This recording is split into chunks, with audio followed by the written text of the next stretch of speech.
sort of concept there. And you know why can give a gank? Because they know what is gone and what is not gone. So in this case, Vel'Koz does have his mana chapter and tier. Surprisingly, he is going for tier.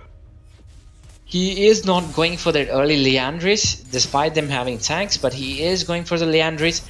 And Tristana has to, you know, respect the Kai'Sa. As I said, you know, the damage is equal on both the sides, but Kai'Sa does deal a lot of burst damage. So, you know, Tristana has to respect that. Tristana should not fight, and Darius is walking into it, and this might seem really awkward because they are going to engage in top lane, and it's just, you know, it's just top lane. You know, there was small little trade. This might look like a potential trade, but there comes the tower break, and there goes the gold, and they almost get the plate, and Y is coming in. This might be a kill, and Y Illaoi ults in, almost chunking down Darius, and teleport is not available by Darius, and this might be first blood tower, and well played by them. You know, Y might try to stop this, but there is no way she can do it. But if there is a roam by, you know, Vel'Koz, because Vel'Koz is sort of wasting the time, you know, there is no point in pushing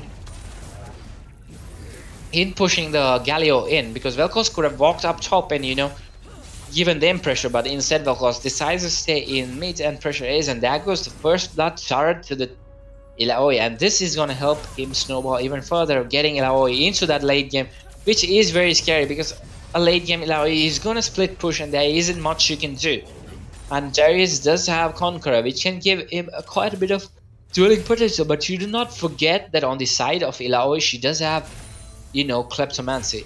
And once again in bot lane you do see, you know, Kalista going to the face of the Tristana, and this is, you know, why can prioritize it? You know, their win condition is get your bot lane ahead or get your mid ahead, but why just seem to spend a lot of time on the mid lane? Sorry, on the bot lane. Sorry, on the top lane. My bad.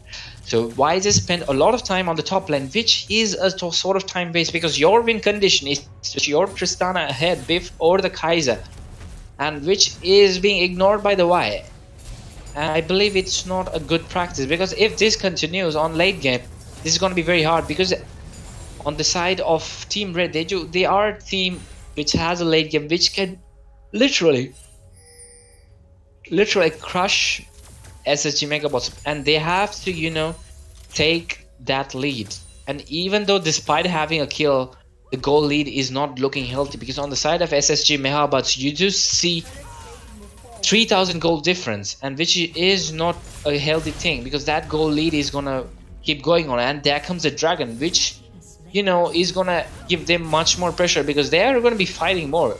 On the side of Team Red, they are going to be fighting more. We do see extended trade coming from the top lane, and Darius decides to go in, and there goes a neat kill by Nishastic. The ultimate was unneeded, but well played by Nishastic. Good ult coming in, and the top laner Illaoi grabs the kill, and she is almost done with her item. She has the Serax gauge, and that is a well played kill, and this is going to help her, you know, just AFK push, and there is nothing much you can do, because she is going to get the leap of faith again, and she is going to just, you know, leap of faith and just get that healing. You know, there's nothing much you can do with the Illaoi, except if, you know, Vel'Koz roams top, there might be some sort of, you know, some sort of potential to do something. But you know, as I said, you know, these teams make that choice where they are not respecting their win condition. But as you see, Team Red, who is known for their, you know, they are known for their late game play making abilities, so they respected their win condition. They are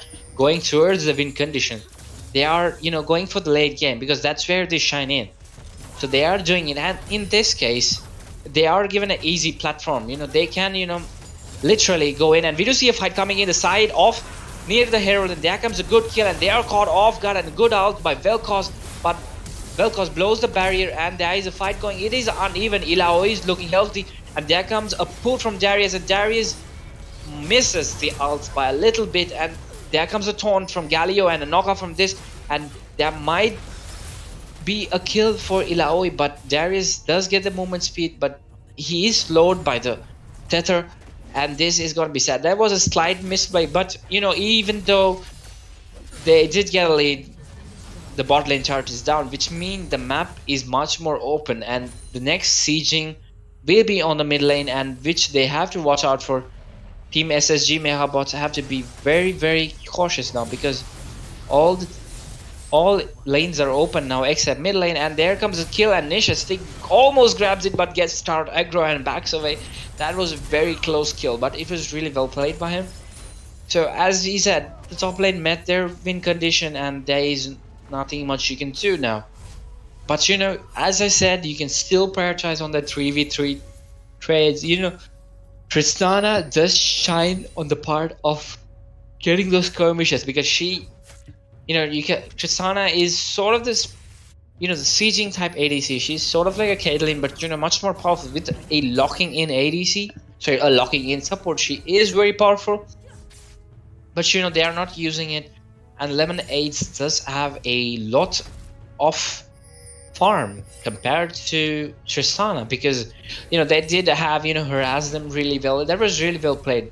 For every CS she was trading them, and Herald is being taken by the Team Red, and it is uncontested. But Vel'Koz does seem something is fishy, but Vel'Koz is too late, and there's nothing much you can do, and the lead is being snowballed. But the best part is they did not give Master E any kill. But you know, the bad part is that, you know, that Master E, sorry, that Y is being overly not active enough in the jungle, and the ultimate is being blown up by X-Ray, and X-Ray misses the ultimate, and Nish is going for that kill. He might get his Q up, and he is gonna go in, and there comes W, and it might be the kill, and that is a kill for Nish, and Nish slays X-Ray, and that was a frankly overstep. And you know, I believe, you know, the bot lane is panicking what to do. You know, we are losing a lot of turrets. The map is being open. As I said, both top and mid,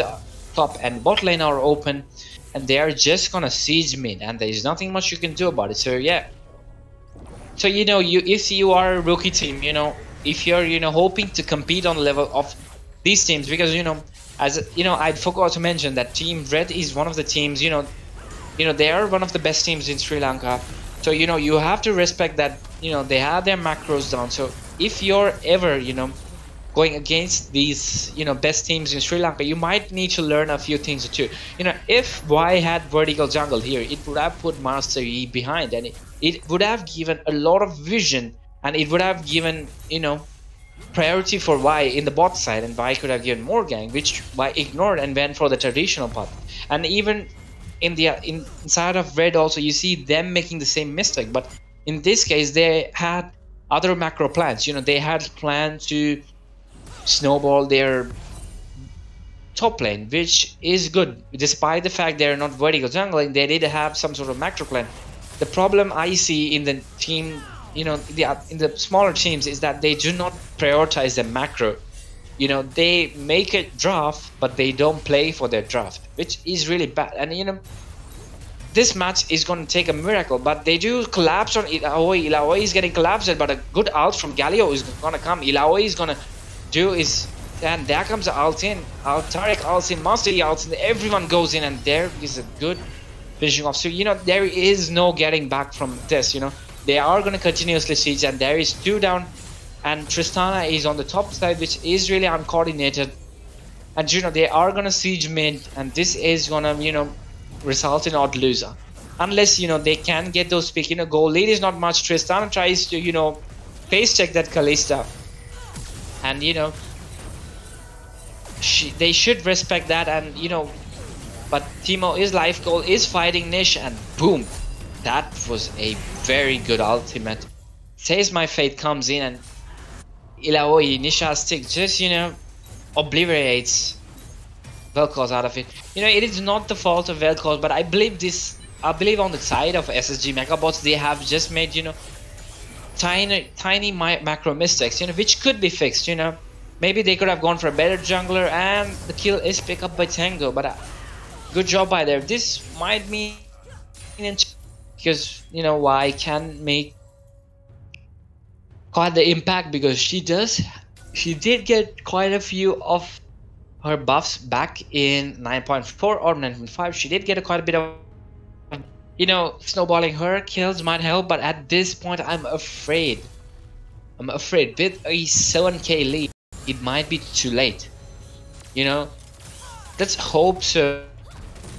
The side of Team Red, they make mistakes. Other than that, I believe it is to the team of Team Siege in top, and there is nothing much you can do at this point. You could siege, collapse on Ilaoi, because there is no point in going towards the Baron, because with the Master E, it's gonna be super fast. Master E does have his skirmishes saber and is going to his rage blade. He is gonna melt that Baron, and there is no point in waiting and trying to even move towards the Baron. But they do make that mistake of going towards there. I believe a collapse on Ilaoi would be better, a collapse on Master E would be better, but they are in case this is common in any rookie team. They do get confused what to do. They are being, but you can't say that Team LGN is a rookie team, because they have been fairly long enough in the game, and they are a team which which might surprise you in their performance. But in this game, I believe they have made some macro, noticeable macro mistakes, which is costing that game. And that Ilaoi is just split pushing, and there is nothing much you can do. And I mean, at this point, with the Sterox and the Black Cleaver, and and there comes a taste of fate from Ilaoi, and there comes, and Darius is deleted from this thing, and that is good. And the top is being sieged, and I believe, I am very sad to say this might be GG for SSG Megabots today, because they are closing the game, because both inhibitors will be down, and the team, as I said, they are not collapsing. And good taunt comes from Galio, and they get the kill. Vel'Koz manages to crash, but Alpha Strike by Master E gets Vel'Koz, and Alpha Strike gets. And Alpha Strike keeps getting in. Master E keeps going for that kill. Master E is going in, but Master E takes his rotation, and Leona gets that flash stun, but it is too late. But I commend the team of LZ, and they're trying to go for that cheeky kill, but it is too late. Kaiser is just deleting that Nexus, but they are going for the risky fight. I don't know why, but they do have the Ilaoi, but Kaiser burns a flash here. This might be a bad choice on the side, but they do have Ilaoi and Sarik, so sadly the game has come to an end. That well played by Team Red, and better luck for SSG Megabots next time, because as I said, we are seeing more mistakes like this. It is common, but we can the teams can perform much more if they know, if they slightly even plan out their macro. This was a great victory for Team Red. They are one of the best teams in Sri Lanka, and they have shown why they are the best. Good execution by their for their gameplay. They had their win conditions. They had that Kaiser, they had that Ilaoi. They just piggybacked them, and they are just they made their win conditions, and you can't do much once their win conditions are met. At next time when you make a draft, remember that, find out your win condition. Are you good for skirmishes? Are you good for 1v1? Are you do you have that burst combo? Do you have that team fight combos? Decide on that. That makes that makes a lot of difference. People think that those small things might be overlooked, but that would have caused a huge difference if Team SSG Megabots could have looked at the draft and made some plays according to it. They could have won it. But better luck next time, and well played by both the team. And thank you guys all for tuning in for the Climb series by ClutchGen Gaming. And the semifinals 2 is over, and next up we have the finals between Team Red and FaZe. Stay tuned to catch up for it, and I'll see you guys on the finals.